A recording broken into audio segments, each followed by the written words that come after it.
Hey everyone, this is Derrick Bros with the Conscious Resistance Network. I'm here in Houston, Texas, my hometown, and I'm talking with a new friend of mine, hoping to learn more about what he's up to. This is Mr. Jim Murray. How are you doing? I'm doing fine, and it's good to meet you. It's good to be here. Yeah, you came to Houston for this weekend. This is really just kind of a spur of the moment interview. I wanted to give you an opportunity to tell a little bit about your background. For those who are watching, you're going to see the links below the video. You'll find the article and some of the stuff we're going to talk about, Jim's work, Nikola Tesla's work, and what the current efforts are to bring that work back to the modern world. So before we get into that, tell everybody a little bit about who you are and how you got into this line of work. Well, it's actually a pretty long story, but I'll try to cut it to the chase here. Basically, I started off studying nuclear physics. That was my real love at a younger age. And particle accelerators in particular were something that I really wanted to get involved with. But as I matured and studied more physics, I realized that it just didn't feel like that was going to go anywhere.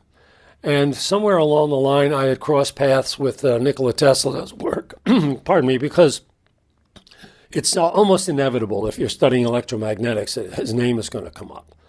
So I made it my business to inform myself about him and the things he had accomplished. And in that pursuit, I found out that there were things that the scientific community actually didn't accept, which Tesla had claimed to have made great strides in. And those were the things that wound up being most interesting to me. So I started to delve into that the best I could, and the information was very sketchy. But I was fortunate in being given a gift at one point by a gentleman that I was working with in Connecticut years ago. And it was an original huge collection of Tesla's work called Lectures, Patents, and Articles, which was actually published by the Yugoslavian people in commemoration of Tesla's work. And once I had that and I read it just like a Bible, I got so familiar with it that I began to read between the lines. And that gave me some insights which I didn't have previously, and basically led me to realize that the best way to understand what Tesla was doing was to try and duplicate the things that he had claimed to have accomplished. Now, everybody knows about the motors and the radio and some of the other work that he did. He was actually the true inventor of radio, was not Marconi. Marconi, with J.P. Morgan's help, actually stole the concept from Tesla. But anyway, make a long story short, I did start to do experimental work. And of course, it was very difficult in the beginning with no guidelines. But sooner or later, I started to see things that were a little bit nebulous at first, and then became a little bit clearer, and I finally began to realize what the man was driving at. And progress was very slow. I started this work when I was 19, and I'm 68. So it's taken that long to lay the foundations and understand what was actually going on. And contrary to what most people think, there's actually 2 or 3 segments of Tesla's work, and I would say that most people are conscious only of the first leg of his actual research.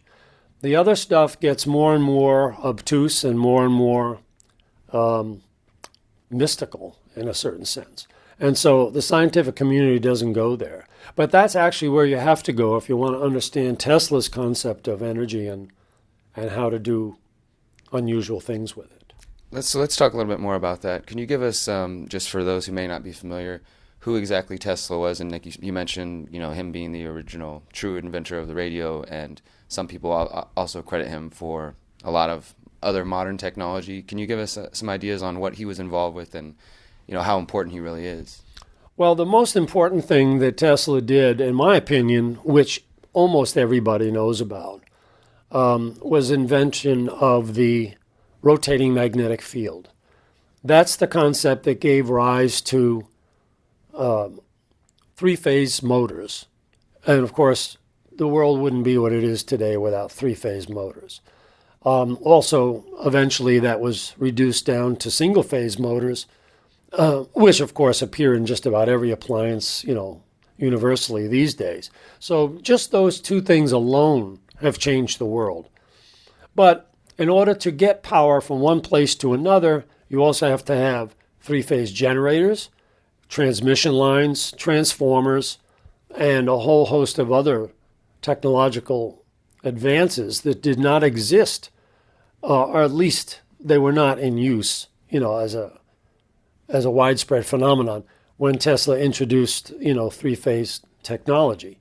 Prior to that, everybody was leaning on DC, which was Edison's baby. And the problem with DC is, you just can't transmit it very far. You'd have to have a power plant on every corner to implement that concept. So those were the early days. And then he went on to investigate better methods of transmitting power. So originally it was just from the generator through a high voltage transformer and across a bunch of transmission lines down to another transformer and then local distribution. And that's pretty much what we do today. But the idea of using high voltage to facilitate transmission efficiency was the original approach that Tesla used, but that necessitates wires. And then he started to explore the idea of, well, what if we don't use wires? What if we had a way of transmitting power either through the ground or through the air? And that led him to a whole nother series of investigations. And don't forget, when you start to depart from any recognized paradigm, you always are going to find various other unexpected technologies as spin-offs. And so when Tesla started opening all these doors, it just led to so many different things that the guy was like a virtual juggling act in terms of all of the things that he found.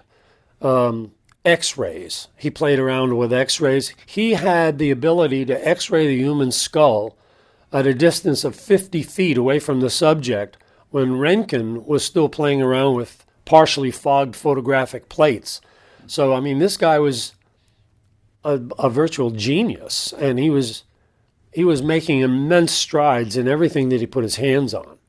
So eventually he got involved with so many things that it would really take an hour just to describe everything he did. Robotics was another thing the guy had, radio control at a distance, vertical takeoff and landing for airplanes. Believe it or not, anti-gravity was something he was involved with. Whether he succeeded in that, we don't know. Because when he died, his records were immediately impounded by governmental agencies. So we really don't know exactly what hidden things he was working on. But there's enough that has survived in the available literature that if you really inspect it in detail, he talks about so many things. And the guy could read and speak at least 7 languages. And he was very familiar with some of the less known, I would like to say scientific, but certainly aspects of literature from obscure places like the Vedas, for instance, from India, and things of that sort.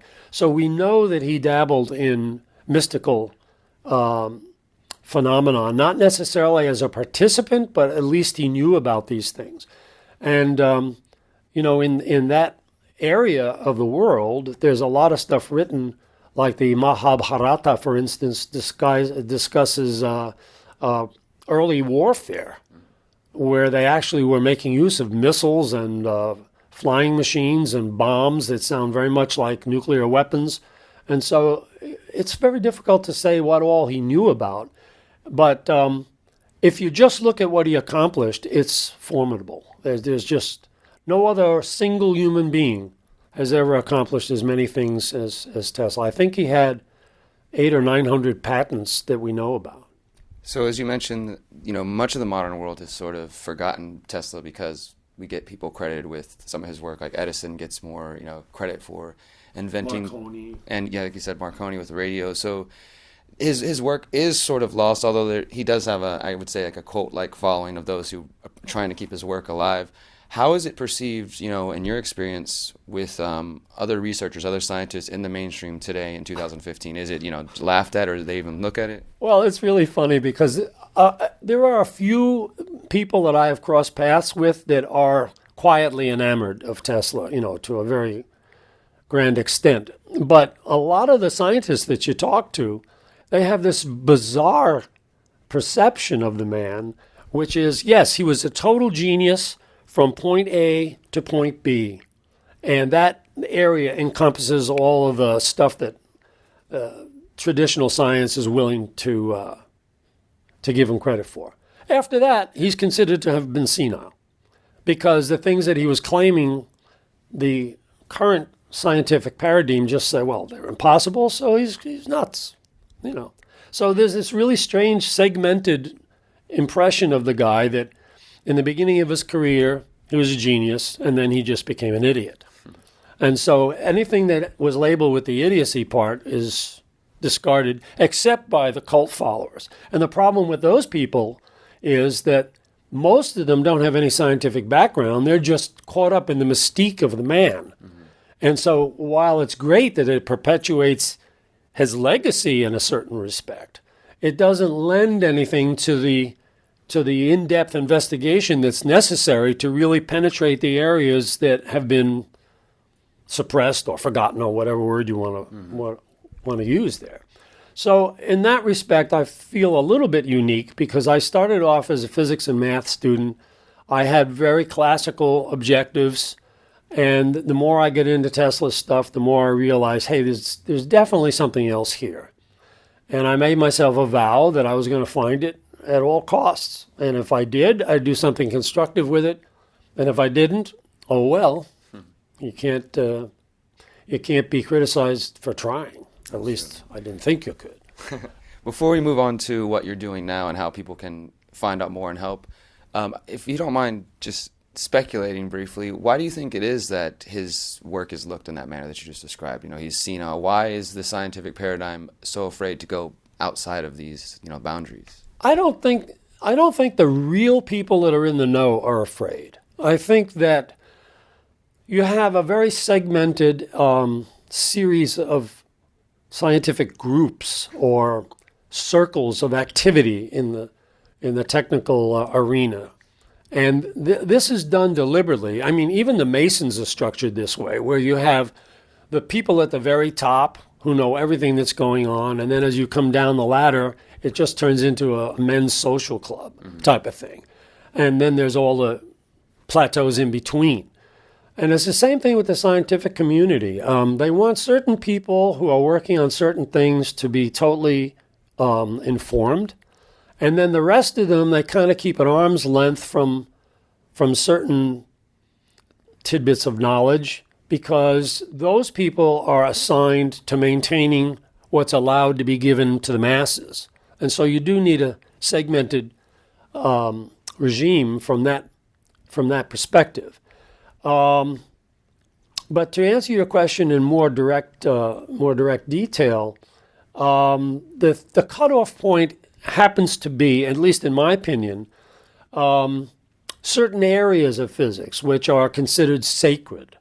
The most prominent being conservation of energy, which is really ridiculous because one of Tesla's pet descriptions of energy was that it is actually non-existent.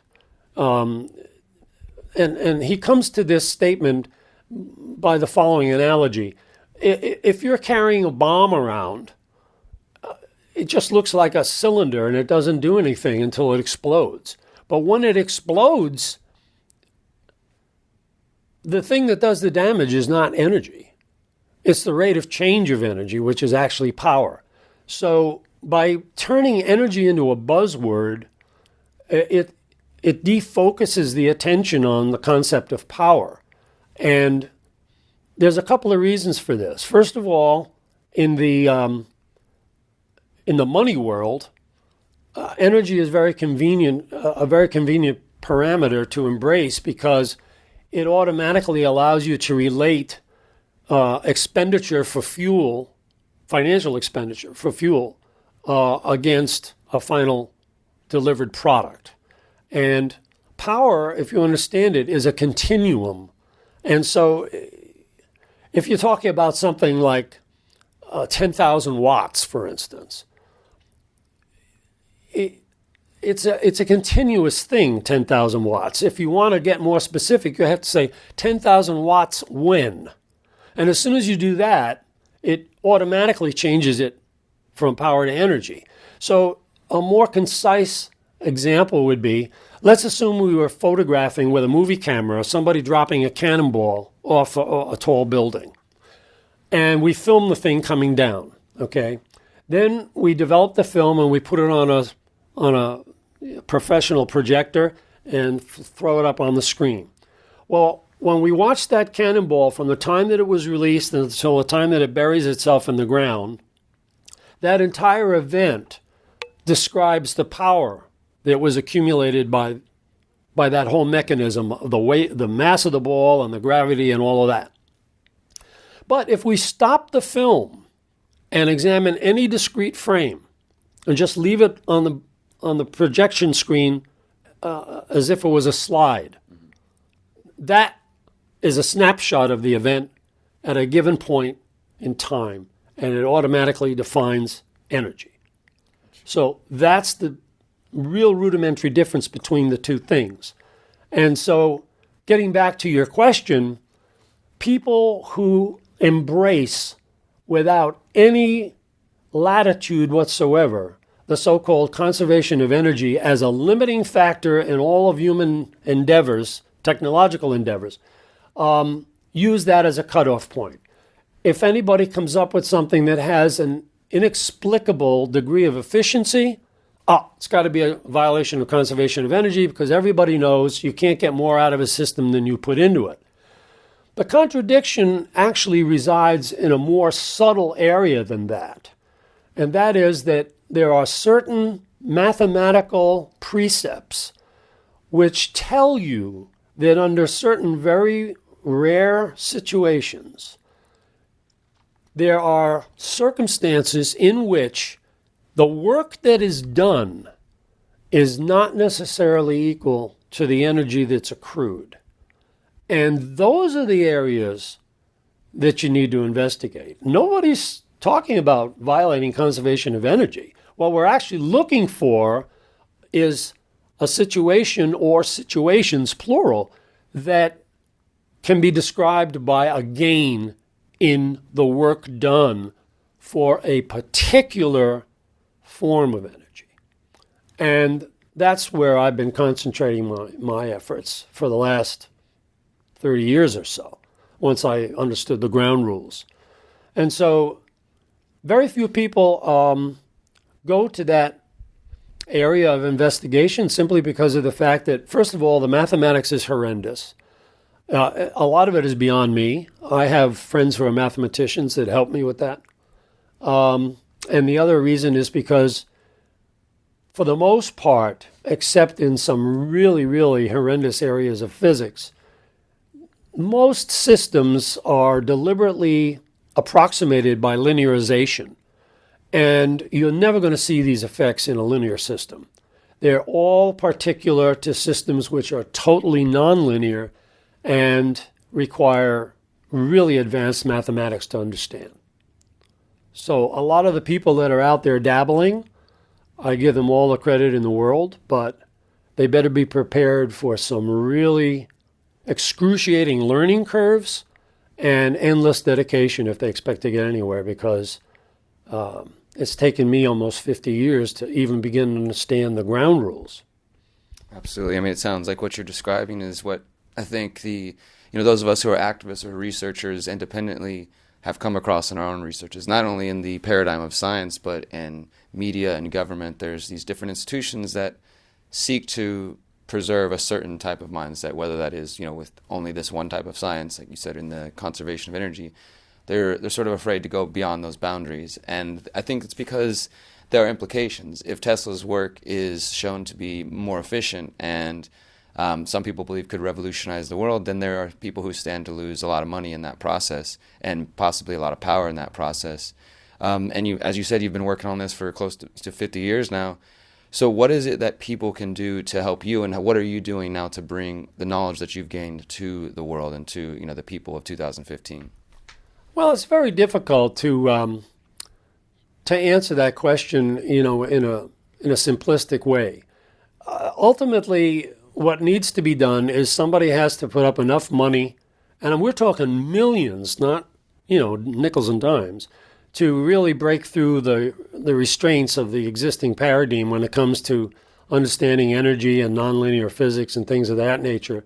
I mean, the government doesn't have any problem doing it for themselves, but they, as you said, the vested interests don't want the general public to get a hold of this because the resulting paradigm shift would be pretty excruciating, at least to the people who are, doing well with the current arrangement. But ultimately, it has to happen. And it's going to happen if I don't do it, somebody else will do it. Because, first of all, it's there. It's part of reality, and it's just a question of learning how to penetrate into that. Secondly, I honestly believe that there are certain factions of maybe not our government, but some government somewhere that's already doing this on their own and just keeping the lid on it because they already know that once we exhaust our current fuels and whatnot, there better be something to take its place. And so that's quietly being pursued, I'm sure. But as far as what can the general public do to help, I think just being aware of the fact that there are other options is really a big thing, because people who are dedicated in a serious way to doing this, you'd be surprised the flack they get, which is very demeaning. And it's very, you have to have a strong personality to just, shrug it off. Luckily, I'm in that league, but there's a lot of other people that just give up. And so the other thing that can be done, which I was interested in doing, is to write a book, which wouldn't be a technical book in the normal sense of the term, because first of all, the work isn't finished, and second of all, if it was to really be a technical expose, for instance, you're talking about a series of writings that nobody would want to read, except maybe for some really advanced, people. And so there wouldn't be anything in it. But I think that there's a lot of value in relating the whole story, the ups and downs that are experienced, and the revelations and the rewards that come with persistence and hard work when it comes to accomplishing anything in life. Those are the kind of things that the average person can appreciate, and telling that story, at least in my case, is a very long-winded undertaking. As a matter of fact, I envision 2 volumes and a minimum of 60 chapters. So that's a pretty big, document to prepare. And not only that, but it's going to be backed up by photographs and other data when it's appropriate and things of that nature. So it's not like writing a pamphlet, And you actually have recently launched a crowdfunding campaign to do this as well, but it's since been taken down. Do you want to talk any about that, why it got taken down, and if you're planning to bring it back? Well, it isn't really up to me, but the reason it got taken down was really, in my opinion, just so moronic that it's almost unbelievable. Whoever was supporting that was contacted by some yahoo in the audience out there that said that, we just read an article that this guy named Jim Murray, who is an electrical engineer in Tulsa, died, and so this has to be a fraud. If the guy is already dead, why is he going to write a book, or how is he going to write a book? And so instead of contacting me and saying, hey, are you really dead? It'd be nice to interview a corpse, No, that didn't happen. They just unceremoniously took it down. There was some money in there, not a whole lot, but there was some money in there, and I don't know what became of that. And I feel badly for the people who, out of the goodness of their hearts, reached into their pocket to make a donation. I don't know how they're going to be reimbursed.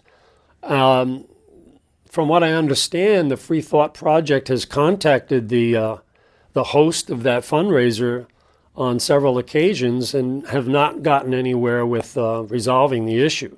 So I just kind of wrote it off. I mean, I'll get the book done one way or another. It's just that a few bucks would have helped, Yeah. And people don't seem to understand that writing a book of that nature and that size and making it appealing is not an easy undertaking, because once you've written so much material, you can edit it until you're blue in the face and you're going to miss stuff. You have to turn around when you've got the document as far along as you think you can push it yourself and hand it over to a professional editor and let them review it with fresh eyes, let them make, meaningful suggestions and that type of thing. And they don't work for free. Absolutely. And the publishers don't necessarily work for free. Even if you go to one of these publish-on-demand houses, they charge you thousands of dollars just to set the printers up and to do the preliminary printing.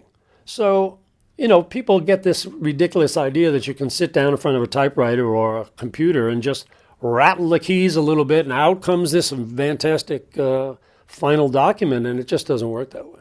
Yeah, absolutely. I can say, as somebody who's a recent author of a very small book, less than 100 pages, done independently, that alone costs $1,200, and what you're describing is something much larger, much more in-depth, and that takes money, it takes time. And for those who are curious, he seems to be alive, from what I can tell. If not, it's a damn good act. Anything else you want to add to those who are listening, how they might contact you to help if they're interested in supporting your future efforts or just spreading the word? I think that rather than contact me, which would be a lovely gesture but not realistic because I'm busy from sunup till sundown and beyond, it would be much more meaningful to contact the Free Thought Project, since they were the ones that actually launched this entire endeavor. And what they have done in the past is that if there's a meaningful contact or somebody that really has something positive to contribute or whatever, then they extract that particular individual from the general responses and forward it on to me, and then I'll consider whether or not I want to speak to that person. Well, if you're curious about learning more about this, if you want to help out, contact freethoughtproject.com, and thank you for your time. No problem. Thank you. Thank you.